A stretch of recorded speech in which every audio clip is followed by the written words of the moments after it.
పెద్దలందరికీ నా నమస్కారములు, పిల్లలందరికీ నా ఆశీస్సులు. బేటీ బచావో బేటీ పడావో కార్యక్రమంలో భాగంగా 100 రోజుల పాటు విద్యార్థులకు ఉమెన్ ఎంపవర్మెంట్ వివరించే దిశగా ఈ కార్యక్రమాన్ని రూపొందించారు. తద్వారా విద్యార్థుల్లో స్ఫూర్తిని నింపి వారిలో ఒక గొప్ప చైతన్యాన్ని తీసుకురావాలని మన ప్రభుత్వం వారు మొదలుపెట్టినటువంటి ఒక గొప్ప కార్యక్రమం బేటీ బచావో బేటీ పడావో అనేటటువంటి ఈ కార్యక్రమం ప్రతి ప్రభుత్వ పాఠశాలలోనూ మరియు ప్రైవేటు పాఠశాలల్లోనూ ఈ కార్యక్రమం ఎంతో విజయవంతంగా నిర్వహింపబడుతుంది. ప్రతి పాఠశాల తమ వంతు కృషి తాము చేస్తున్నారు విద్యార్థుల్లో స్ఫూర్తిని నింపే దిశగా. అందులో భాగంగా ఈరోజు మరొక ఉన్నతమైన మహిళామూర్తి గురించి విద్యార్థులకు వివరించబోతున్నాను. పిల్లలు చక్కగా శ్రద్ధగా వినండి. ఆవిడ ఎవరనుకుంటున్నారు? ఈరోజు మీరు తెలుసుకోబోతున్న మహోన్నతమైన వ్యక్తి ఎవరనుకుంటున్నారు? మేరీ కోమ్ గారు. మేరీ కోమ్ ఎవరు? మేరీ కోమ్ జీవిత చరిత్ర, కెరీరు, అవార్డులు, ఒలింపిక్ పథకాలు మొదలగు ఎన్నో అంశాలు ఈరోజు తెలుసుకుందాం. రండి పిల్లలు. మేరీ కోమ్ మేడం అంటే ఏంటో ఈరోజు మీ అందరికీ వివరించే భాగ్యాన్ని కల్పించిన ప్రభుత్వం వారికి నా ధన్యవాదాలు తెలియపరచుకుంటున్నాను.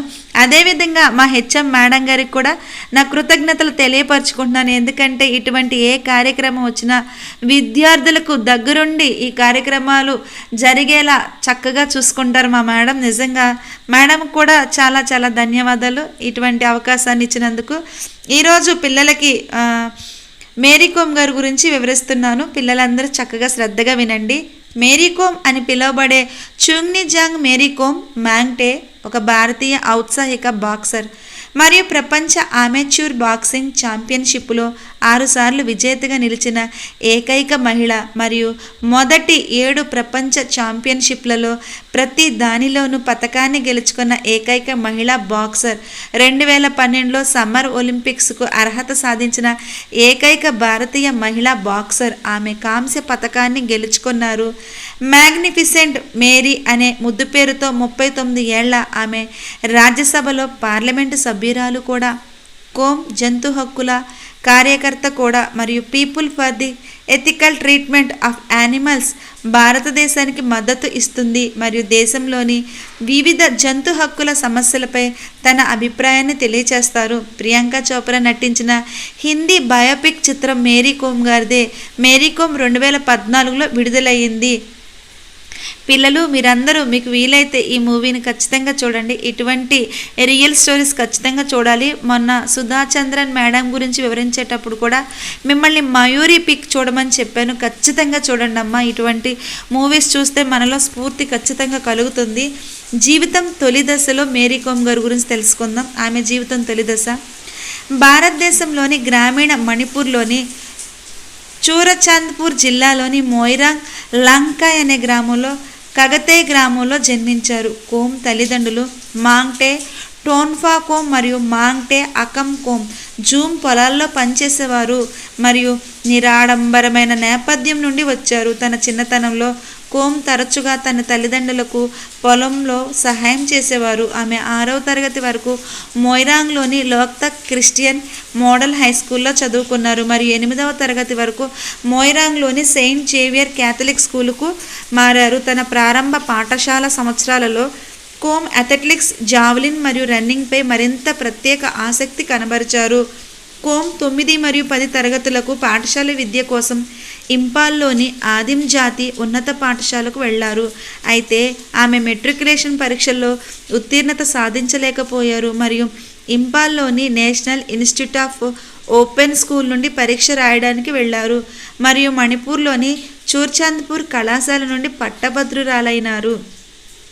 మేరీ కోమ్ జననం. మేరీ కోమ్ మార్చి 1, 1982న భారతదేశంలోని మణిపూర్లోని ఒక మారుమూల గ్రామమైన కాంగ్తేలో జన్మించారు. స్ఫూర్తి. 1998 ఆసియా క్రీడల్లో బంగారు పతకం సాధించిన భారత బాక్సర్ డింకో సింగ్ విజయంతో మేరీ స్ఫూర్తిని పొందారు.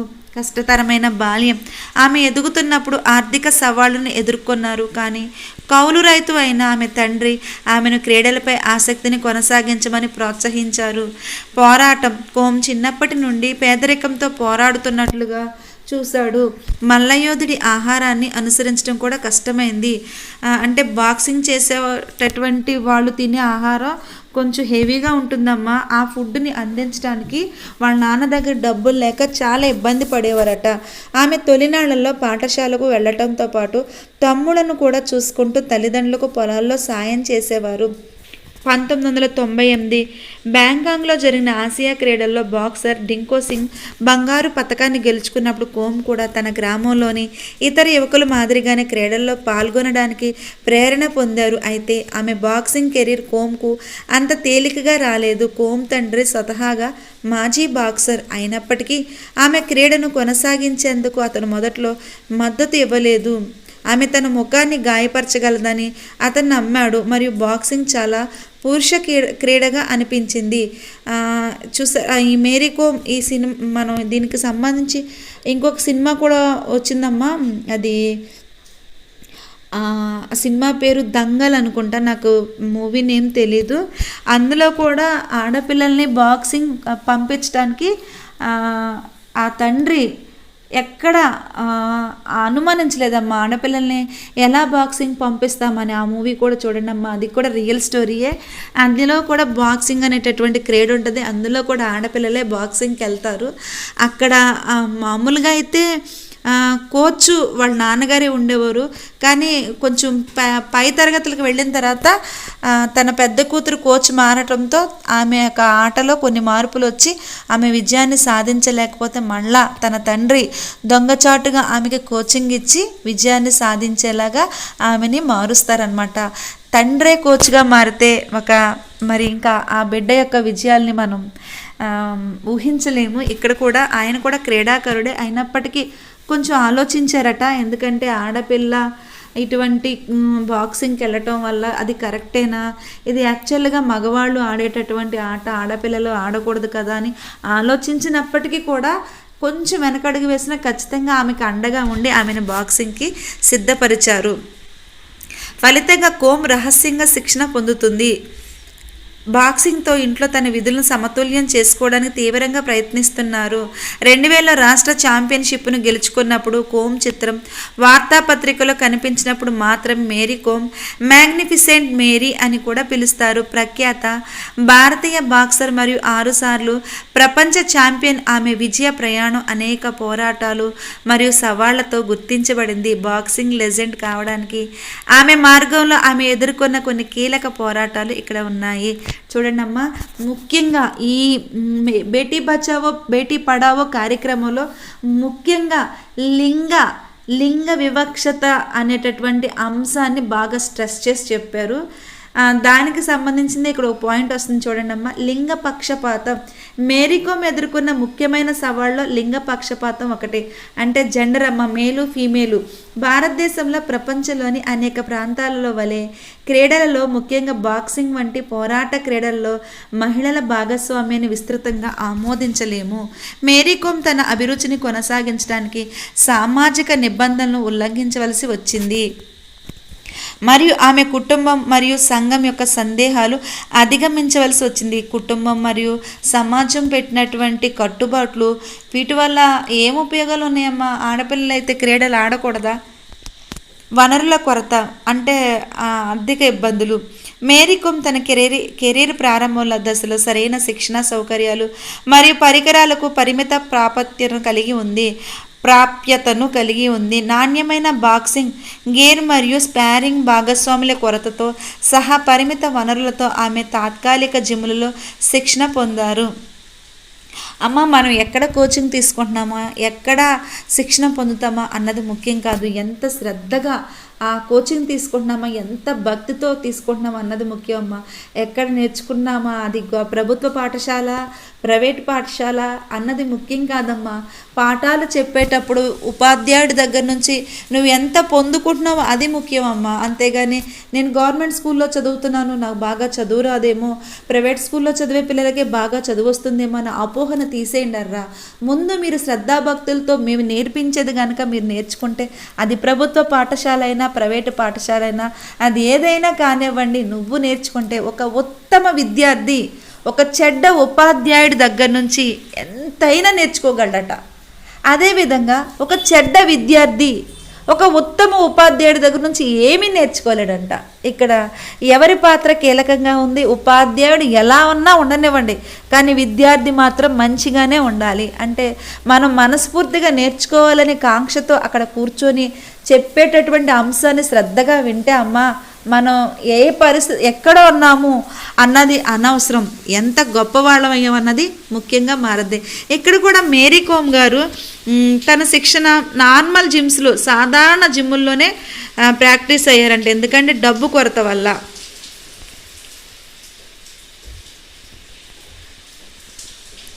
పరిమిత నిధులతో సరిపెట్టుకోవాల్సి వచ్చింది. ఇది జాతీయ మరియు అంతర్జాతీయ పోటీలకు శిక్షణ మరియు ప్రయాణ ఖర్చులను భరించడం సవాలుగా మారింది. ఆవిడ ఆ శిక్షణతో పాటుగా అక్కడికి వెళ్ళి పాల్గొనడానికి కావలసిన ప్రయాణ ఖర్చులు కూడా ఆమెకు ఎంతో ఇబ్బంది పెట్టాయట. మాతృత్వాన్ని బ్యాలెన్సింగ్ చేయటం, క్రీడల్లో డిమాండ్ ఉన్న కెరీర్ను కొనసాగిస్తూ తల్లిగా మారటం మేరీ కోమ్ ఎదుర్కొనే సవాలు. తల్లిగా మరియు బాక్సర్గా తన పాత్రలను బ్యాలెన్స్ చేయడం అంత సులభం కాదు. మరియు ఆమె తన సమయాన్ని సమర్థవంతంగా నిర్వహించడానికి చాలా కష్టపడవలసి వచ్చింది. సరిపోని గుర్తింపు. 2000 దశకం ప్రారంభంలో పురుషుల బాక్సింగ్కు సమానమైన గుర్తింపు మరియు మద్దతు భారతదేశం మహిళల బాక్సింగ్కు లభించలేదు. మేరీ కోమ్ ఇతర మహిళా బాక్సర్లతో కలిసి క్రీడలలో సమాన అవకాశాలు, నిధులు మరియు గుర్తింపు కోసం పోరాడారు.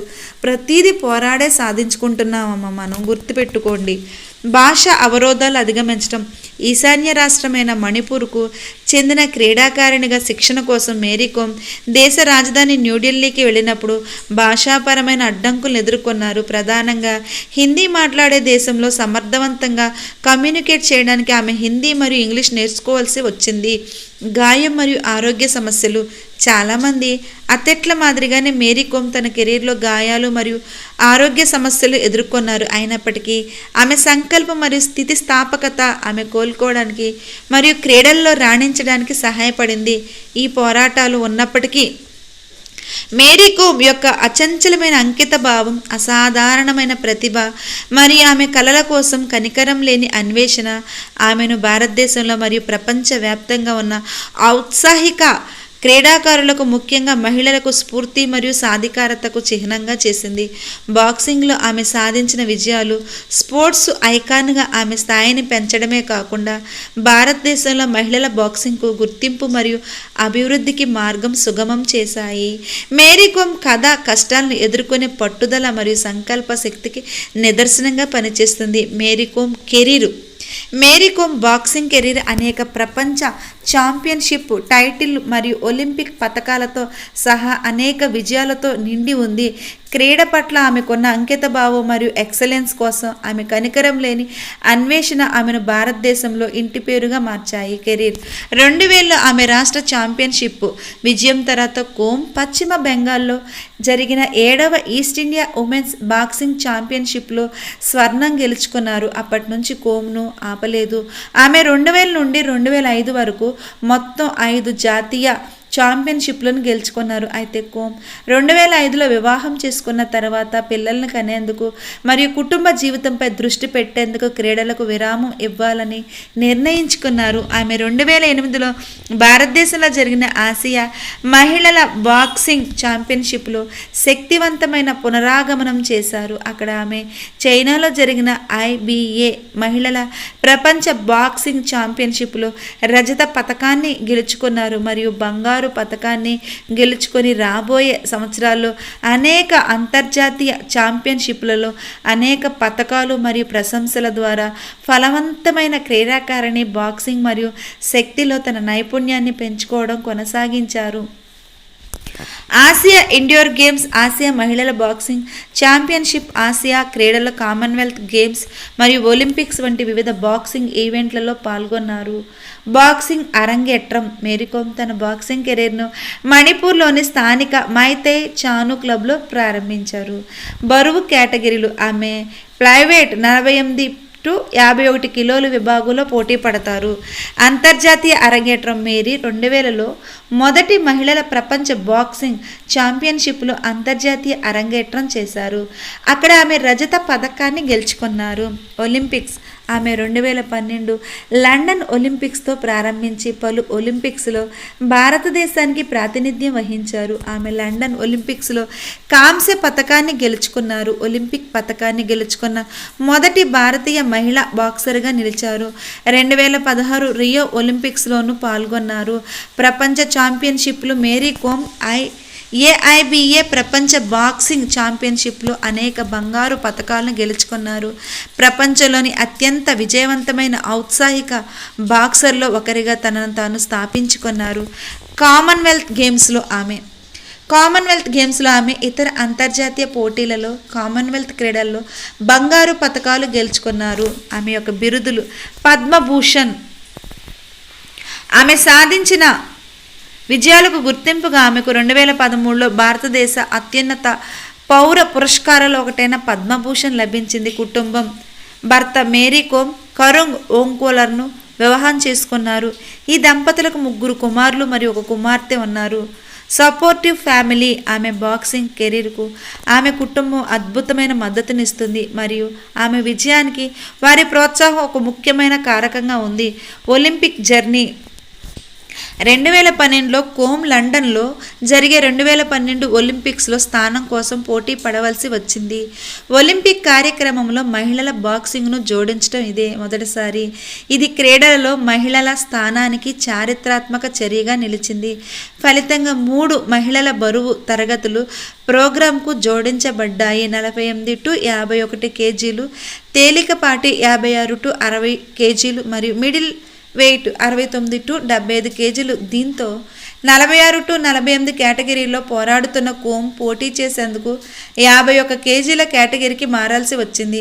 ఆ ఏడాది లండన్ ఒలింపిక్స్లో పాల్గొనేందుకు అర్హత సాధించిన ఏకైక మహిళగా ఆమె గుర్తింపు పొందింది. ఆ సమయంలో ఏఐబిఏ ప్రపంచ బాక్సింగ్ ఛాంపియన్షిప్లో ఇప్పటికే 5 బంగారు పతకాలు మరియు 1 రజతం గెలుచుకున్న కోమ్ సమ్మర్ ఒలింపిక్స్లో పవర్ ప్యాక్డ్ అరంగేట్రం చేశాడు. ఆగస్టు 8, 2012 ఆమె 51 కేజీల విభాగంలో కాంస్య పతకాన్ని సాధించి క్రీడలలో మహిళల కోసం చరిత్రలో తన పేరును సుస్థిరం చేస్తూ ఒలింపిక్ పతకాన్ని గెలుచుకున్న మొదటి భారతీయ మహిళా బాక్సర్గా నిలిచారు.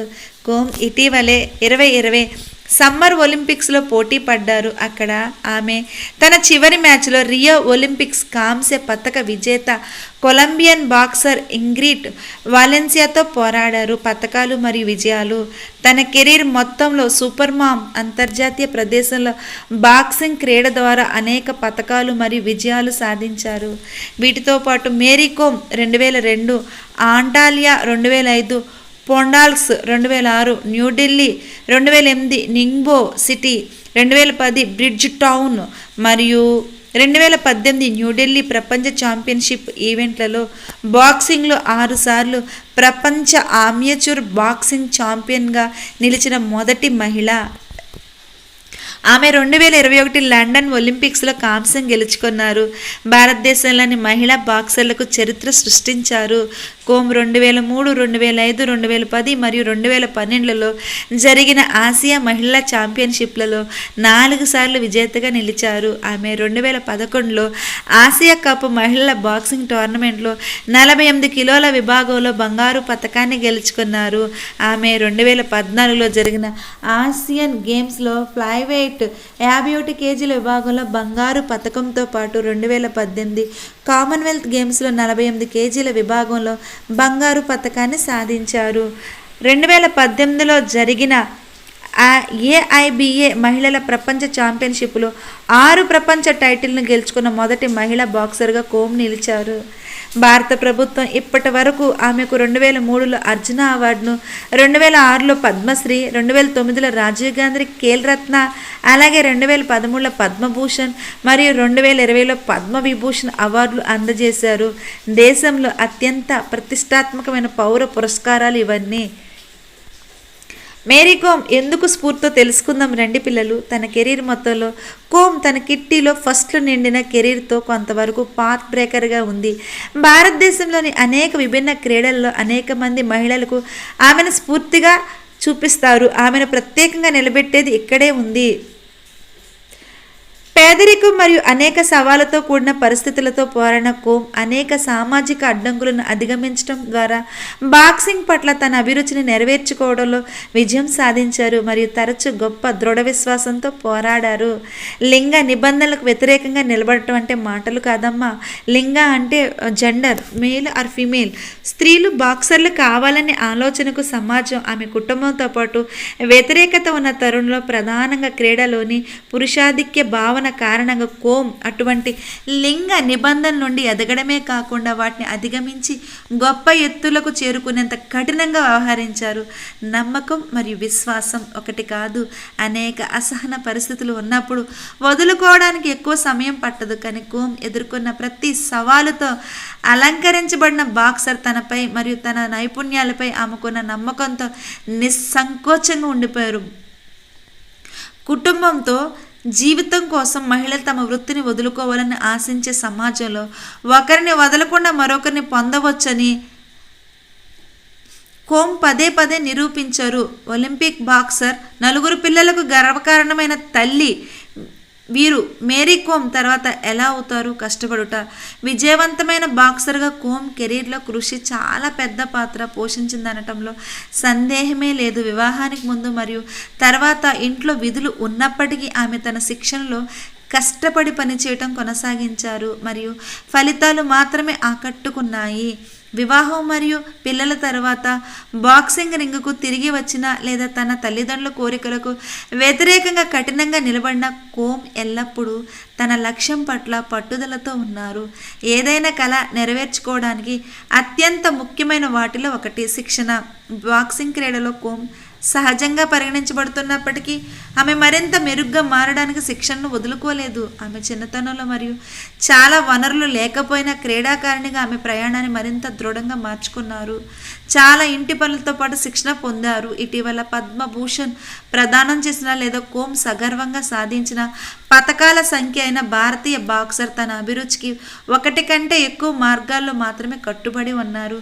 కామన్వెల్త్ గేమ్స్ మరియు ఆసియా క్రీడల వంటి వివిధ అంతర్జాతీయ ఛాంపియన్షిప్లు దగ్గర పడటంతో మేరీ కోమ్ నుండి బాక్సింగ్ రింగులో మరికొన్ని పవర్ ప్యాక్డ్ ప్రదర్శనల కోసం మాత్రమే ఎదురు చూడవచ్చు. మేరీ కోమ్ గురించి వాస్తవాలు. మేరీ కోమ్ జీవితం గురించి, ఆమె కుటుంబ ప్రారంభ ప్రభావాలు మరియు బాక్సింగ్ ప్రపంచంలోని అద్వితీయ విజయాలతో సహా ఆమె జీవితం గురించిన మనోహరమైన వాస్తవాలను తెలుసుకున్నాం కదా మేరీ కోమ్ ద్వారా. Social work. Mary Kom foundation. Mary Kom తన క్రీడా వృత్తితో పాటు మేరీ కోమ్ ఫౌండేషన్ ద్వారా సామాజిక సేవలో చురుకుగా పాల్గొంటున్నారు. ఇది మహిళల సాధికారత మరియు వెనుకబడిన యువతలో క్రీడలను ప్రోత్సహించడంపై దృష్టి పెడుతున్నారు. అదేవిధంగా ముగింపు చూసుకున్నట్లయితే ముగింపులో మేరీ కోమ్ జీవితం మరియు వృత్తి సంకల్పం, స్థితిస్థాపకత మరియు విజయానికి ఒక ప్రకాశవంతమైన ఉదాహరణ మేరీ కోమ్ గారు. భారతదేశంలోని మణిపూర్లో నిరాడంబరమైన నేపథ్యం నుండి వచ్చిన ఆమె ప్రపంచంలోని అత్యంత ప్రసిద్ధ మరియు విజయవంతమైన మహిళా బాక్సర్లలో ఒకరిగా ఎదిగారు. ఆమె ప్రయాణం, అభిరుచి, కృషి మరియు ఒకరి కలల పట్ల అచంచలమైన అంకితభావం యొక్క శక్తికి నిదర్శనం. మేరీ కోమ్ సాధించిన విజయాల్లో 6 ప్రపంచ ఛాంపియన్షిప్లు, ఒలింపిక్ కాంస్య పథకం మరియు అనేక ఇతర అంతర్జాతీయ గౌరవాలు ఉన్నాయి. భారతీయ క్రీడా దిగ్గజంగా ఆమె హోదాను పటిష్టం చేసింది. ఆమె అథ్లెటిక్ ఫిట్లకు అతీతంగా ఆమె రాజకీయాల్లోకి ప్రవేశించారు మరియు మణిపూర్ రాష్ట్రానికి ప్రాతినిధ్యం వహిస్తున్న పార్లమెంట్ సభ్యురాలుగా కూడా పనిచేశారు మరియు పద్మభూషణ్ మరియు రాజీవ్ గాంధీ ఖేల్ రత్న వంటి ప్రతిష్టాత్మక అవార్డులు గెలుచుకున్నారు.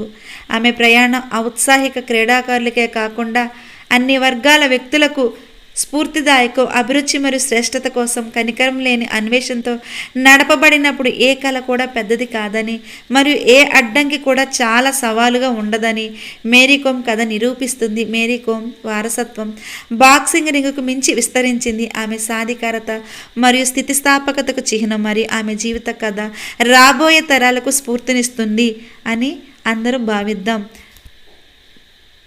చాలా చాలా చాలా చాలా నిజంగా అమ్మ చదువుతూ ఉంటే ఇంకా ఇంకా ఇంకా ఇంకా ఇంకా ఇంకా చదవాలనిపించేంత గొప్ప స్ఫూర్తిదాయకమైనటువంటి కథమ్మ ఇది మన మేరీ కోమ్ గారిది. ఇది మూవీ కింద కూడా తీశారు. ప్రియాంక చోప్రాని హీరోయిన్గా పెట్టి బయోపిక్ ఇది. ఇటువంటి సినిమాల్ని ఖచ్చితంగా మనం చూడాలి. ఆ తల్లి పడిన బాధలేంటి అవన్నీ మనం తెలుసుకోవాలి. మేరీ కోమ్ గారు ఏమైనా ధనవంతుల ఇంట్లో పుట్టారా? లేదు కదా. ఒక సాధారణమైన కూలి పనులు చేసుకునేటటువంటి కౌలు రైతు కడుపున పుట్టారు ఆవిడ. ఆవిడ శిక్షణ పొందేందుకు కావలసిన ఫీజు కానీ, తినడానికి అవసరమైన ఆహారం కానీ ఆమెకు పెట్టే పరిస్థితుల్లో కూడా వాళ్ళ నాన్నగారు లేరు. అటువంటి ఇబ్బందికరమైన పరిస్థితుల్లో కూడా ఆమె చూసారా ఎన్ని అవార్డులు, ఎంత ప్రతిష్టాత్మకమైన అవార్డులు పొందుకున్నారు, ఎంత గొప్పవారయ్యారో చూసారా.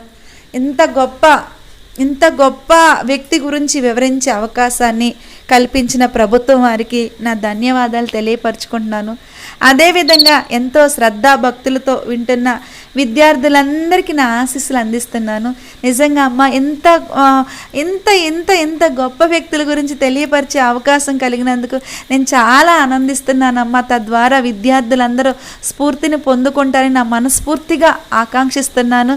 అదేవిధంగా మరొక మంచి అంశంతో మరలా కలుద్దాం. సరేనా పిల్లలు? పెద్దలందరికీ నా నమస్కారములు, పిల్లలందరికీ నా ఆశీస్సులు.